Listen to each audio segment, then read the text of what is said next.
ভালো করে ওটাকে ব্লেন্ড করব। এরপর আমি এখানে একটা কাট ক্রিজ করছি।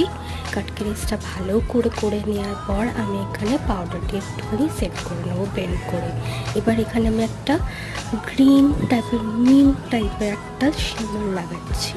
তোমরা দেখতেই পাচ্ছ একটা শিমার গ্রিন টাইপের কালার। এরপর আমি একটুখানি ব্ল্যাক আই শ্যাডো নিয়ে ভালো করে ব্লেন্ড করে দিচ্ছি। যে কোনো আই মেকআপে কিন্তু ব্লেন্ডটা খুব মাস্ট। তোমরা যে আই লুকটাই করো না কেন ভালো করে ব্লেন্ড করবে, দেখবে আই লুকটা খুব সুন্দর লাগবে। তো চলো, এরপর আমি লাইনার লাগাচ্ছি। এরপর আমি কাজলটাকে ভালো করে ব্লেন্ড করবো, তোমরা দেখতেই পাচ্ছ।